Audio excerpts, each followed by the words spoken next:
In New Mexico, we put these animals out so forwardly in our visual language, from roadrunners and quails to pronghorns and lizards. And the oryx certainly has found its home in that. And it becomes this kind of, almost like supernatural presence out in the desert that shouldn't exist, but it does. And despite being in a completely foreign place, has thrived. It just fits right into the kind of strangeness of a New Mexican cultural canon that's really contradictory and nuanced and complicated. And I think that relates a lot to how a lot of New Mexicans view themselves.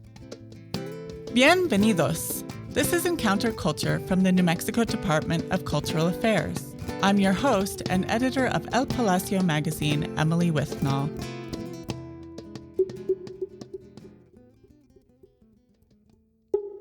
For many people in New Mexico and beyond, hearing the name of the White Sands Missile Range immediately brings to mind Trinity Site, the place where the atomic bomb was first detonated on July 16, 1945, prior to the bombings of Hiroshima and Nagasaki. At 320,000 square miles, White Sands Missile Range is the largest military test range in the United States. The area is located within the Chihuahuan Desert, which is made up of gypsum, dune fields, and mountains, and contains White Sands National Park and the San Andres National Wildlife Refuge. White Sands Missile Range is also home to 6,000 oryx, a species of antelope native to the Kalahari Desert in Africa. On average, the shoulders of oryx are at the same height as the roof of a car, and they weigh roughly 450 pounds. They are also visually compelling with striking black and white markings on their faces and long, straight horns. What are oryx doing in New Mexico? To answer this question, Marcus Chormicle joined me in the studio. Marcus is a trained journalist and photographer and one of New Mexico Art's 2024 Artists in Residence. His family's connection to oryx provided the spark for creating a photo series, including photos of his grandparents' mounted oryx skull, oryx butcher shops in Las Cruces, oryx taxidermy, and organized oryx hunts on the White Sands Missile Range. As a Las Cruces native, Marcus has grown up with the intertwined legacies of colonialism, the atomic bomb, and the oryx in his backyard. And a selection of his photographs will appear as a photo essay in the spring 2025 issue of El Palacio. As with any discussion of invasive species, the conversation around oryx is complex. Marcus offers a keen understanding of these complexities against the backdrop of Trinity Site's ongoing environmental effects on the communities and natural world in southern New Mexico.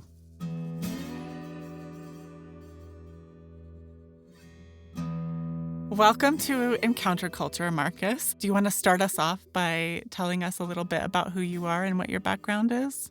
Absolutely. Thank you for having me. My name is Marcus Xavier Chormicle. I'm from Las Cruces, New Mexico. I was born in Tucson, but my family back to my grandparents all lived in Las Cruces. My parents both grew up in Las Cruces, and I moved back when I was 4 or 5 and went through all of grade school there. I then went to Arizona State, where I studied journalism at the Walter Cronkite School of Journalism and Mass Communications. And I'm a photographer. I'm a working photographer that mostly makes documentary style or pseudo-documentary style photo projects in the context of the fine art world. I finished school realizing pretty early into that process that I didn't want to be a working journalist, and art was the space where I really felt like the things I was interested had the most room to run. And so I began to work as a fine art photographer, and I moved back to Las Cruces. During COVID, I had a bunch of jobs and have continued to make work and ran a couple of art spaces and worked for art museum, and I've just tried to integrate into the art world. And now I'm making a documentary project about the oryx in southern New Mexico. Yeah. Yeah. What sparked your interest in photography, and when did you get your first camera? I began being interested in photography because both my mom and my paternal grandmother were family photographers, and they would take a lot of photos at family events and make portraits of not any sort of formal portrait, but they would just be photographing our family all the time, and they would make albums and scrapbooks and show them to me. And I just have really vivid memories of being shown family photos by them. And I know that's what sparked my interest. And then I was also interested in photojournalism as a way of getting out of Las Cruces. And when I was in high school, I went to Las Cruces High School. There was a photography class. And that year for Christmas, my dad and my grandma pitched in and got me a Canon Rebel T3, which was a really great starter camera. And I took this photography class, and I began to be interested in making photographs. And at that point, I understood it as art, but I didn't really understand anywhere close to what photography could be. And I was making, photographs of the mountains, and I'd go out and photograph cows a lot and just cruise around Las Cruces. And I started doing like friends' senior portraits and those sorts of things.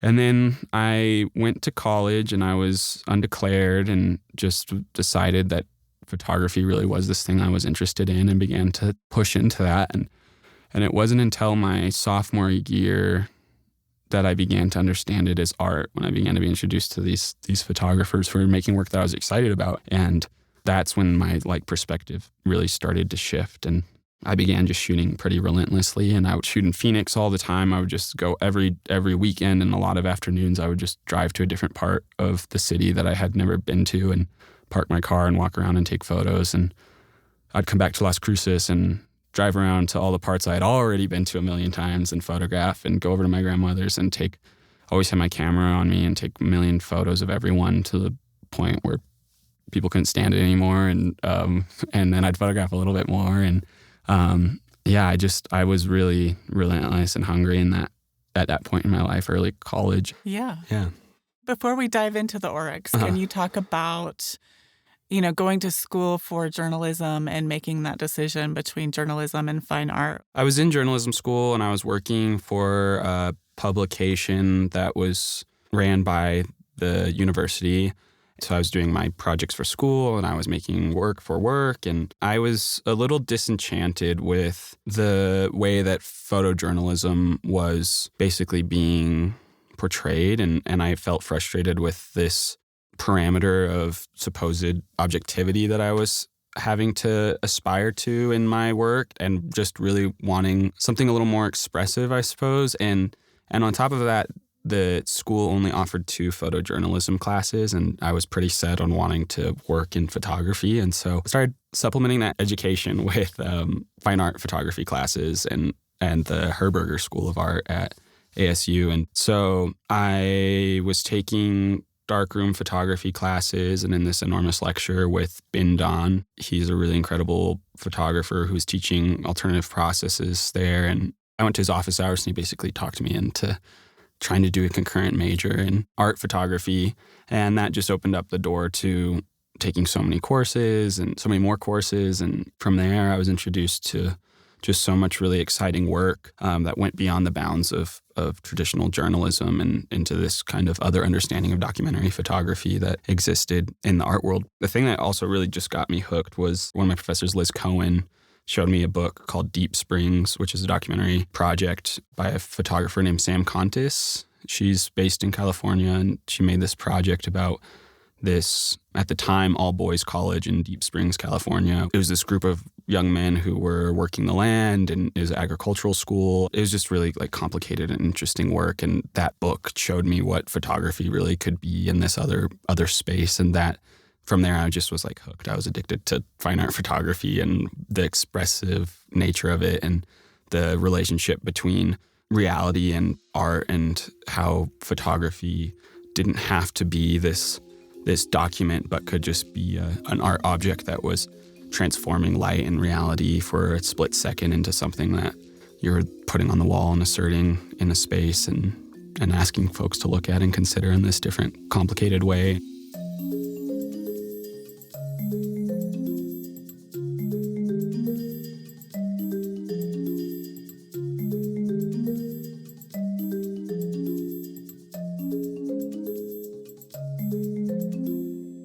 So let's talk about your project then. You Mm-hmm. were a New Mexico artist in residence at Lincoln Historic Site earlier this year. I think this is the second year they've done the artist residency. Talk to us about that experience and what you were working on and have continued to work on since. That residency was really incredible. You're correct. It was the second year that they had done it. The residency placed 2 artists earlier in the year at the Lincoln Historic Site in the town of Lincoln, New Mexico, in southeastern New Mexico.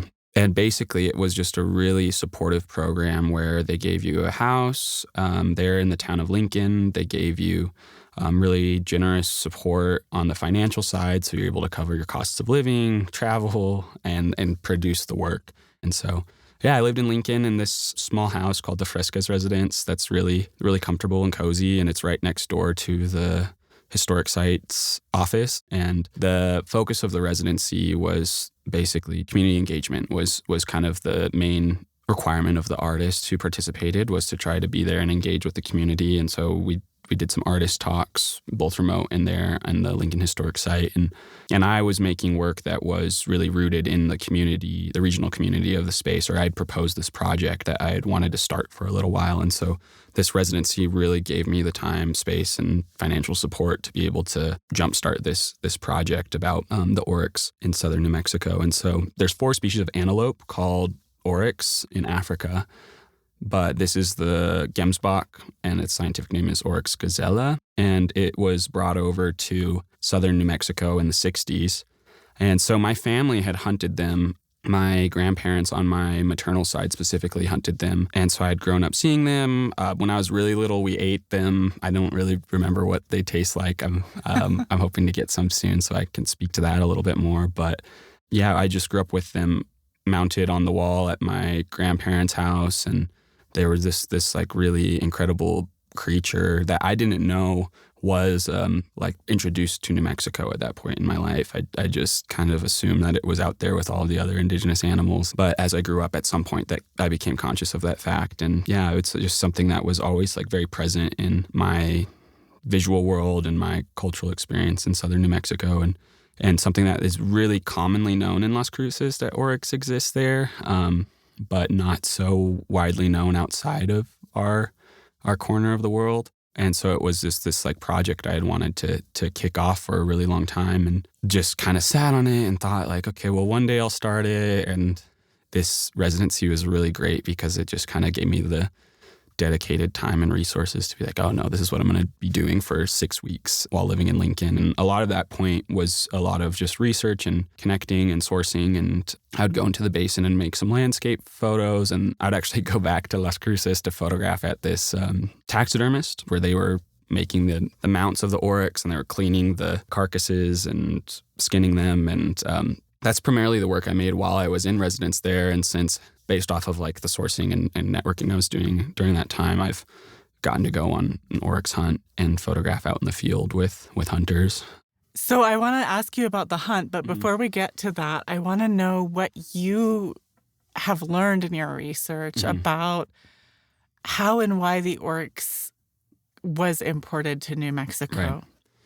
Yeah, so the Oryx was brought over by this archaeologist who was a professor at the UNM, and his name was Frank C. Hibben. He was this archaeologist who studied prehistoric people in New Mexico, and interestingly, a lot of his findings have been contested, although basically he's been accused of falsifying some of the evidence in his work that led to his conclusions. And although nothing has exactly been proven one way or the other from what I understand. But he was in the military, and he was stationed in Africa. And while he was there, he would go out on safari, and he became really interested in safari. And the Oryx were brought to New Mexico as this kind of interesting colonial project where they wanted to introduce Oryx as a trophy hunt into the United States for the purpose of recreational hunting. And so the Oryx, they were a great candidate for being brought over here. And so they were brought over in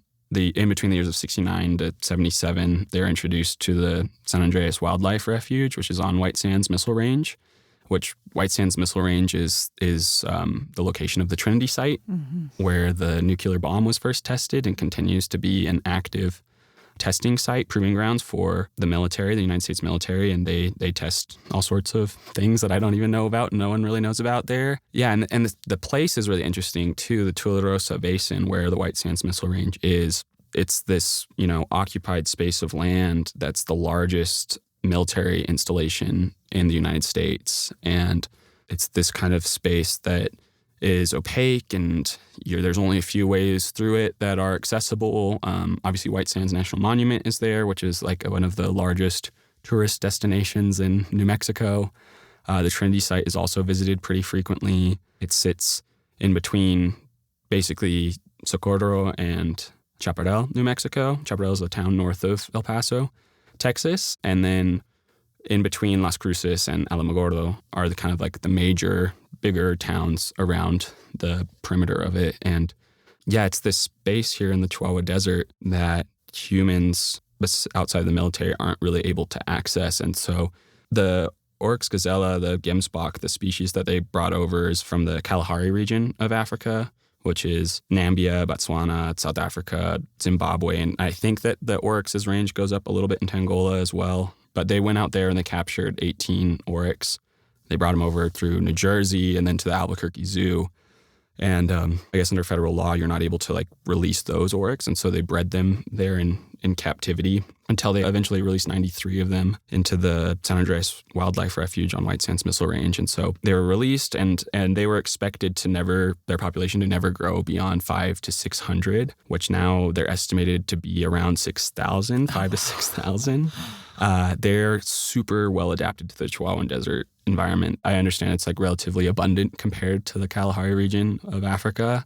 In Africa, they're not able to breed year-round, so they have those limitations. They also have natural predators there, such as lions and hyenas and wild dogs. Here, they were expected to be predated by cougars or mountain lions, and there's no evidence that I have found in the articles I've read of that happening in any significant way. Apparently, there is evidence of one mountain lion killing about 30 of them over time, usually young ones, but it doesn't seem that the mountain lion population is helping contain those numbers at all.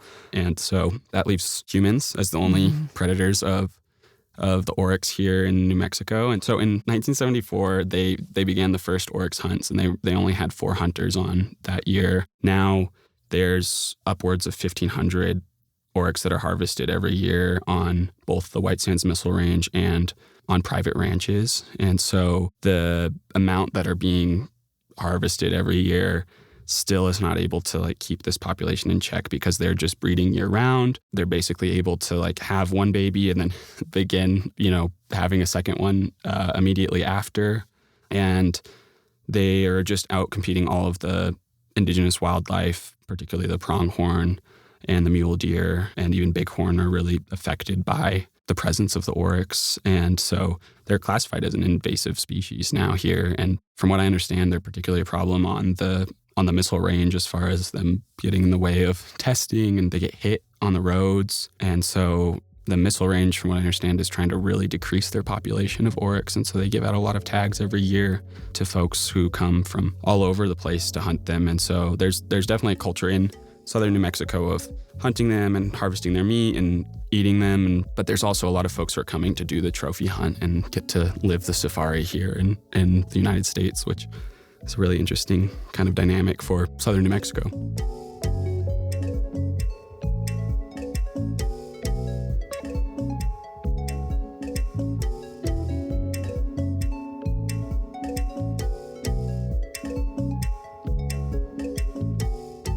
So as far as the environmental concerns go, are there conversations about how to handle this beyond just increasing the hunting? Well, there was. As far as from what I understand, the hunting is the main population control that's being utilized now. In 1998, there was some backlash because some animal rights activists organizations caught wind that they were going to exterminate specifically the Oryx that were on the White Sands National Monument. White Sands National Park, it's become a national park, but previously it was a national monument. And so that forced the Parks Department to have to basically do live capture. And so what they did was they went on and they tranquilized the Oryx who were within the boundaries of the White Sands National Monument, and then they would remove them onto the missile range, which put them back into the huntable population of the Oryx. And so there's definitely not another really great option other than just kind of culling them en masse, but I don't think that that's being explored at all. I think it's just this letting the hunts kind of dwindle it down to a controllable point. And I don't think there's really much momentum to completely remove the Oryx. I mean, the Oryx has become an important economic factor in southern New Mexico as well. There's folks who, part of their livelihood or their entire livelihood is outfitting Oryx hunts for folks or taking them on guides on private ranches. I've photographed at this taxidermist, and a significant amount of what I saw them working on was Oryx, in addition to other native species. But, there's butchers and taxidermists, and there's a whole industry around it that kind of exists now, and it's difficult to imagine that just being something that could be erased, even for the sake of ecological safety. Yeah, interesting. So you went on a hunt recently. Mm-hmm. Who did you go with, and how did you figure that out? I went on a hunt on the missile range with a man who works on range, and so I had to go through the process of getting clearance through the missile range, and through their environmental department, they basically got me clearance. I had to do a background check and the whole thing to go onto the range and make photographs of this hunt process, basically. And so it was kind of a lot of just kind of like signing papers and those sort of things just to go out onto this piece of land that's about 50 miles from where I lived my entire life. And we went out on the range and hunted Oryx. Yeah, and so it was really, really an interesting time being out there. And we saw a lot of Oryx through binoculars, and they ended up not having a successful hunt on that day, unfortunately. But getting to go out and be out there and be on the military base for an authorized reason was a pretty interesting dynamic, and it really is covered in Oryx. They were uncharacteristically skittish this day, and so that's why the folks I was with weren't able to get one that day, but we basically chased them like all over the base, which was pretty interesting. And so they're definitely, out there. Yeah, it was a kind of very interesting experience because you could just be out there and be so near to something that you've known is there your whole life, or be near to where you're from and be in this place that you previously had no access to for this purpose of kind of participating in this American safari that was happening. And so we were driving in their truck, and then we would see some Oryx off in the distance through binocular, stop, and then hike out. I'd follow behind the hunters and basically get to photograph them. And then I'd have to hang back as they got closer and closer to the Oryx, not to have additional folks out there who might spook the Oryx. And even still, they weren't able to get one on that day, although they did go back the next week, and I wasn't able to join them, unfortunately. And they were able to get their kill a little later on. So now what I'm looking to do is go on some private ranch hunts, so I won't have to go through the same clearance processes in order to make the photos. And the process I'm in right now is getting the photos cleared for publication. So I had to take all of the photographs to some person who oversees correspondence and public affairs with the missile range to basically review the photographs that I made. That way they were cleared as acceptable for publishing and not revealing anything that can't be revealed. Yeah. So were you able to get close enough to actually photograph the Oryx, or was it mainly just the hunters? No, I was just focusing on the hunters while I was out there. This happened really fast, so I wasn't able to make a photograph of it. But the closest that we got there was actually a baby Oryx, a super young Oryx, probably within a year of age, that ran past us, that had been separated from the herd, and it just darted through near us, probably within 15 yards. But no, I wasn't specifically in this setting interested in getting close enough to the Oryx to photograph them. There are Oryx that I'm looking to photograph that come over to the Las Cruces side of the Organ Mountains, which surrounds the Tularosa Basin. At different points in my life, I've seen them out there, and so those I'm interested in photographing because they're the ones that are expanding their range. But for the purposes of the hunt, I knew I wouldn't be able to get close enough to the Oryx in order to photograph them, and the priority was the hunters getting the kill. And so yeah, I haven't photographed the live animals for this project as of yet. I was just out there making photographs of basically the way that the hunters were moving around there on the base and on the land, and the process of getting ready for the hunt and that sort of thing. Do you ever wonder who coordinates public art around New Mexico? Or how the governor's awards for excellence in the arts are chosen? Or who runs the new Artist in Residence program at the historic sites? New Mexico Arts supports these programs and provides funding for art services throughout the state, including Arts in the Military, Poetry Out Loud, the Folk Arts Program, and Arts and Cultural Districts. To learn more, visit nmarts.org. There's something truly special about visiting places where significant parts of our history have happened. The 8 state-run historic sites not only interpret history, but welcome visitors to engage in programs and events. In the northern part of the state, walk along the ancient Quahua Pueblo at Coronado, enjoy the breathtaking views of the mountains at Jemez, or sit by the Rio Grande after visiting the hacienda and Navajo churro sheep at Los Luceros. In southern New Mexico, learn about the Long Walk at Bosque Redondo Memorial. See where Buffalo soldiers were stationed at Fort Stanton. Walk Billy the Kid's footsteps in Lincoln. Learn adobe brickmaking at Fort Selden. And experience community art and history at Taylor Mesilla. Learn more and plan your visit at nmhistoricsite.org.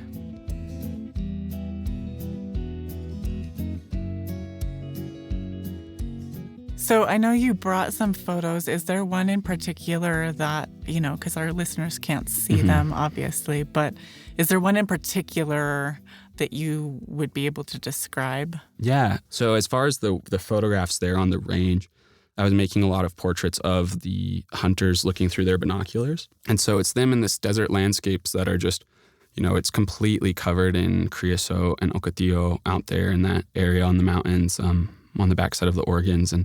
And it's just this really intense hilly landscape where we were trekking through arroyos and up these hills, and you'd get up to the top of the hill and they'd peer through their binoculars in order to see if we're still on the tail of these Oryx. And so I was making a lot of photographs of these men weaving their way through the desert, up and down the hills, through the arroyos, peering at them through the ocotillo and the creosote, and they're all in camouflage and decked out.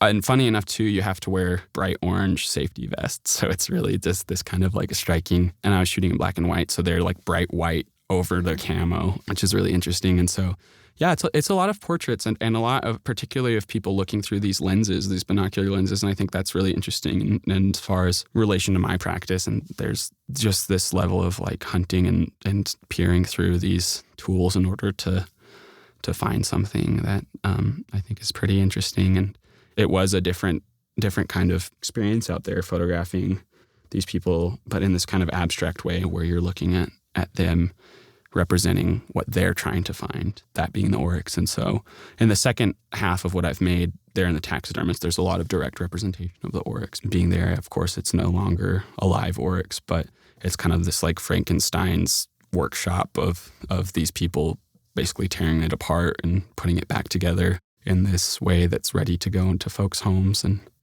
be their trophies. You said earlier that you were drawn to the kinds of emotions that you can reveal in documentary photography. So I'm curious, as you're doing these different pieces of this project, what is the overall story that you are hoping to tell through this series? I'm really interested in the Oryx as this symbol of Southern New Mexican identity and this thing that we have created an authentic cultural understanding of.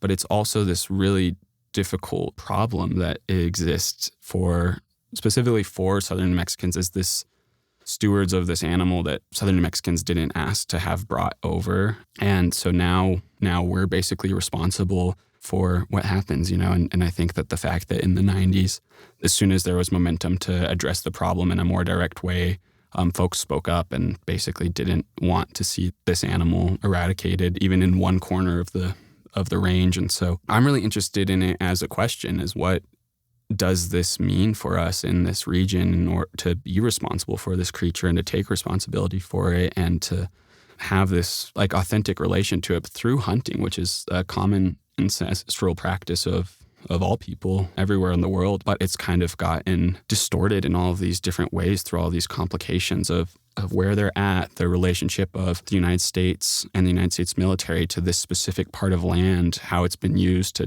test the nuclear bomb and to create basically all of these different levels of occupation there on the land. And it's a really interesting topic because these animals are so beautiful and they mean so much to so many people in the area. And I experienced that just firsthand growing up without any sort of journalistic or documentarian or artistic interpretation of it. You know, it was just this thing that we were excited and proud of in being in our area, and to understand, you know, this thing that seemingly feels good is also detrimental to the indigenous ecology. It's a very complicated thing that there's not a lot of right answers for. It becomes more challenging to address the more you learn about it. Yeah, and so I think that this project and these photographs and documentary photography is really good at being able to kind of tug at the nuance. And the photographs I've tried to make are hopefully nuanced enough to make it to where it doesn't seem like I'm trying to exactly say this is the right way to handle this or not, but to kind of bring the trickiness of it more to the forefront of the conversation and to maybe help others progress their thoughts around it. I think a lot of folks in southern New Mexico don't exactly know that they are considered invasive species, or the full extent of the environmental impact isn't something that people are as aware of. And from what I've seen, there's a lot of folks who feel really resistant to this designation of them as an invasive species. And the question of what to do with them is something that people are hesitant to address to begin with. Just let them be, you know. We're like, they'll just continue doing the same things that we've been doing.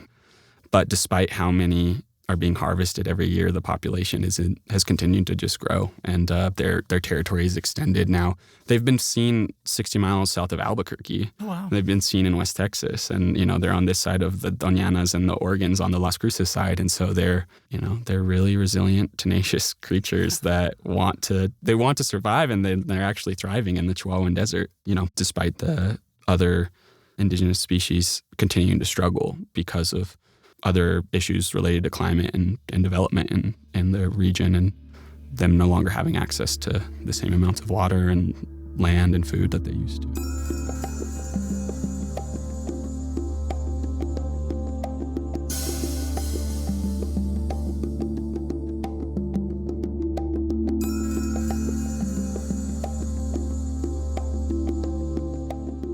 So you mentioned the way that the Oryx have influenced a lot of economic systems in southern New Mexico in terms of like the taxidermy you mentioned and the hunts, and I forget what word you used, but the guided hunts or whatever. Yeah, outfitting and outfitting. Mm-hmm. Yeah.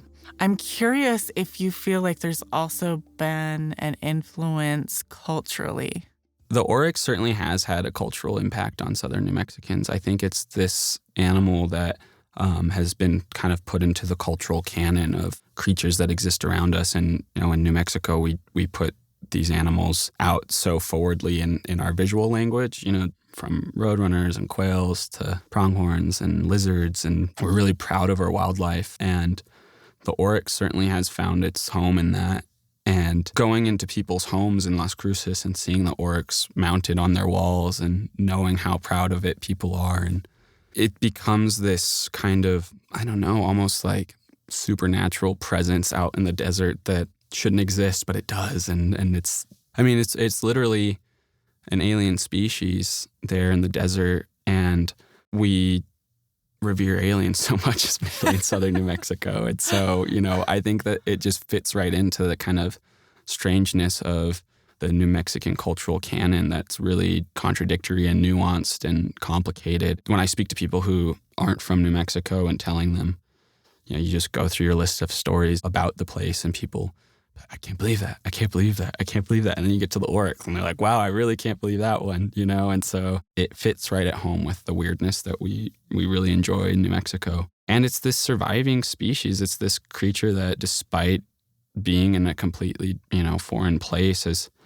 has thrived. And I think that relates a lot to how a lot of New Mexicans view themselves. And And I think it's just this complicated thing as far as how that relates to New Mexico's historicization and projection of its own colonial legacy. And so I think that it makes a lot of sense to have this random animal here. This thing that makes no sense makes a lot of sense in the context of New Mexico. New Mexico is also this place that's become a playground for a lot of people. And it's this place to go and experience something that feels so different. And I think there's resistance to letting go of some of the more detrimental aspects of this culture that has been created here.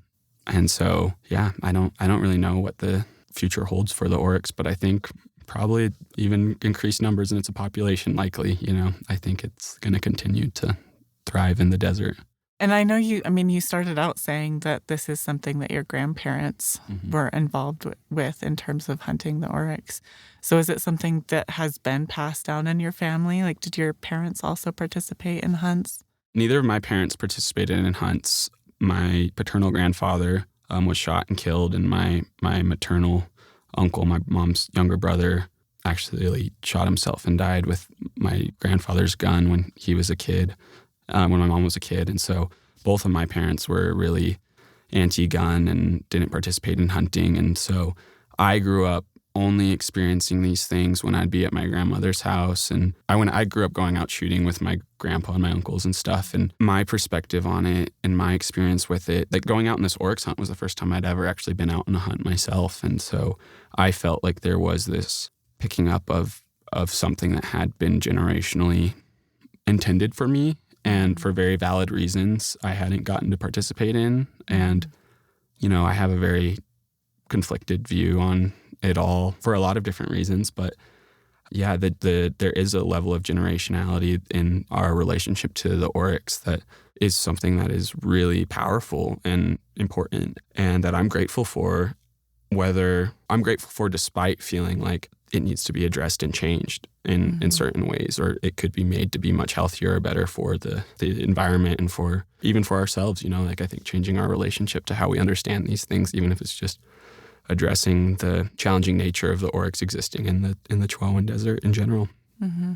Do you know anything about, connected to my question about the cultural changes that have happened in southern New Mexico?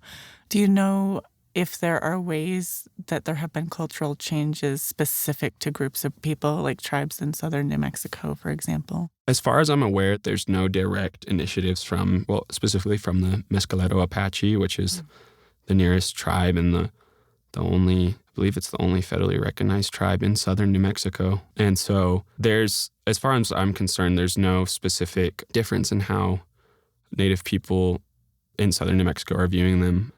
Certainly there's an understanding among a lot of folks in southern New Mexico that the ecology and the environment of southern New Mexico is at great risk of continuing to be degraded, and the Oryx is one small part of that. And this place is, occupied land there in the Tularosa Basin that intersects a lot of different folks' traditional migration routes and historical and ancestral homelands, and it's basically cut off from all of that now and exists purely as a place of development of weapons of war. And so it's a really nuanced place that, a lot of people understand that, and a lot of people understand specifically the environmental impacts of that. When I was growing up, we lived pretty near that side of Las Cruces. And so just on the other side of the mountains is the missile range. And so you could at night hear sometimes like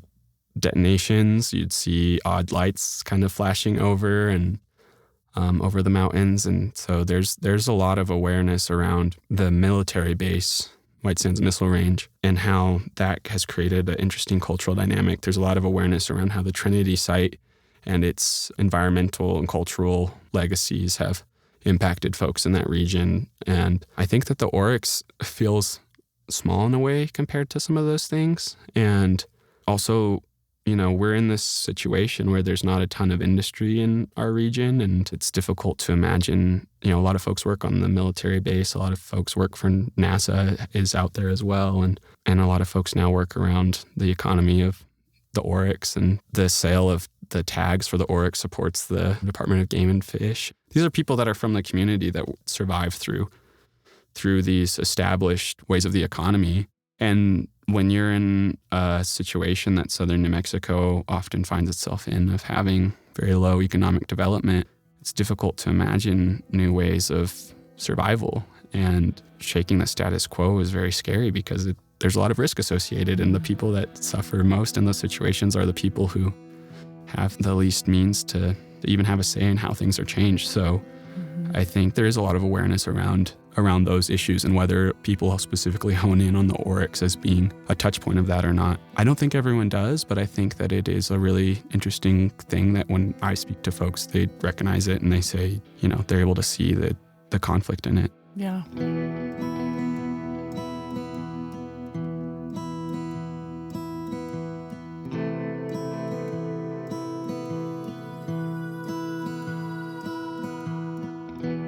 I know you said earlier that the Oryx outcompete some of the native species. I'm curious about what specifically the environmental impacts are in terms of things like, what are they eating?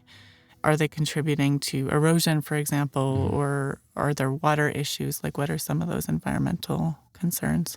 From what I've read, there's conflicting opinions over what exactly is hurting the indigenous species the most. Like pronghorns specifically, their population is decreasing while the Oryx population increases. And so what is the biggest reason why pronghorn are being depleted? Is it because there's less water?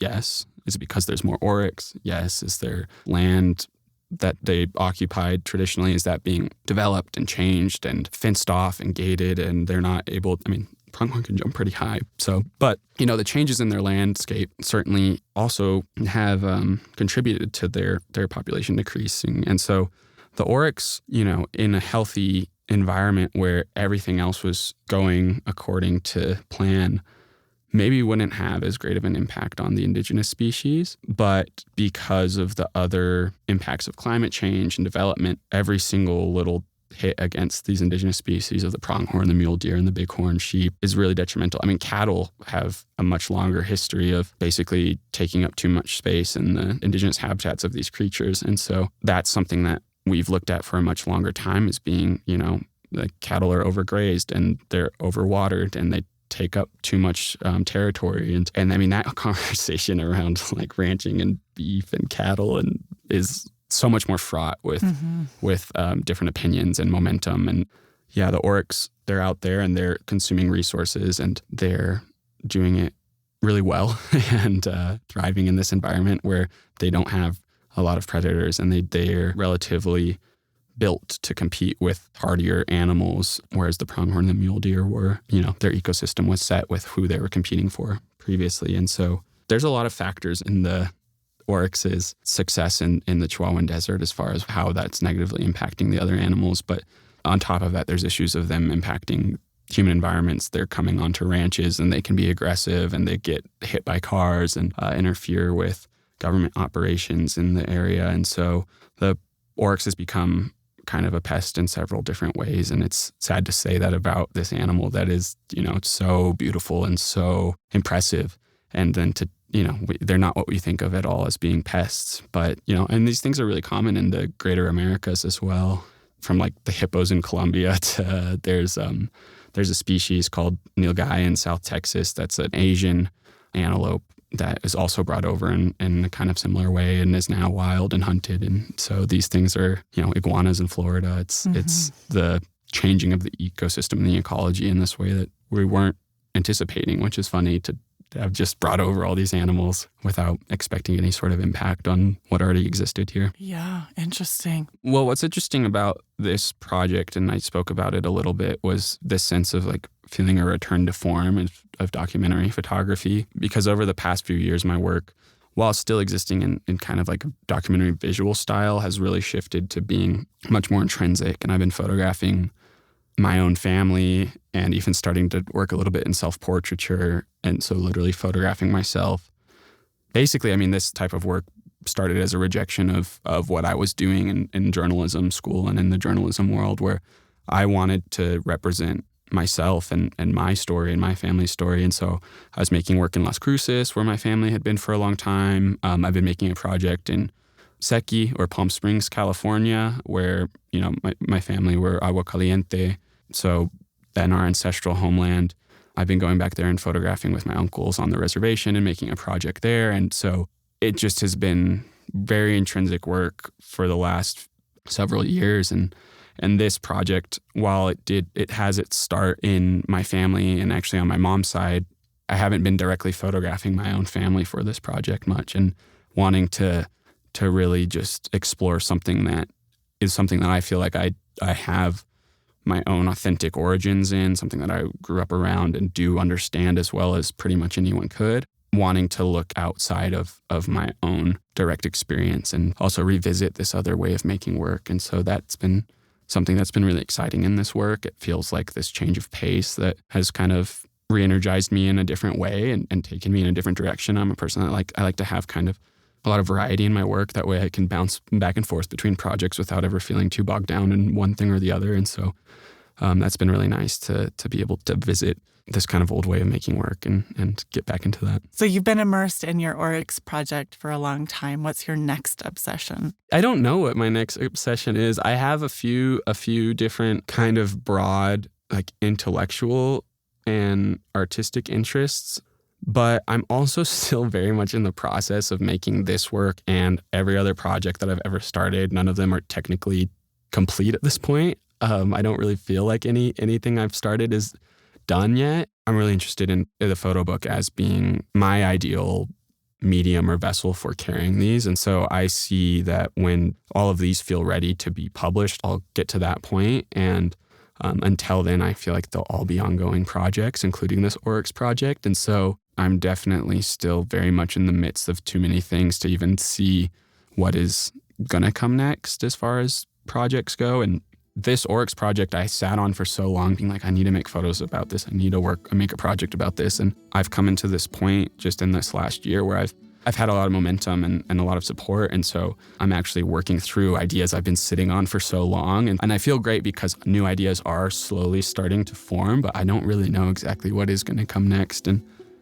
my broad interest is connecting the history of the New Mexico territory and its surrounding regions, including Alta California, and the legacy of colonialism in the Southwest to the way that we're living now. And so I'm just primarily interested in contextualizing the history, our shared history, in how we're living contemporarily, the things that I've seen growing up and how they exist in this kind of broader context of history. And so I feel like that's something I could work on forever and will continue to be more and more important to myself and relevant in how we understand ourselves here. After learning about the Oryx and the larger environmental contexts at White Sands Missile Range, what do you think about the expanding population of Oryx in New Mexico? Be sure to check out Marcus's photo essay in the spring issue of El Palacio. Find links to his website and other topics we touched on in our conversation in the show notes. Thanks for listening.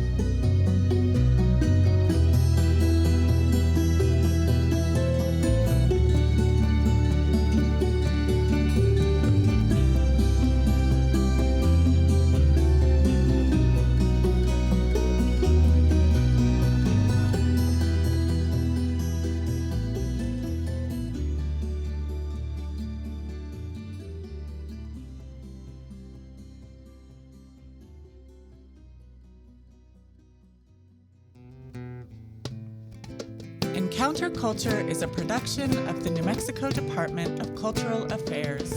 Our producer is Andrea Klunder at the Creative Imposter Studios.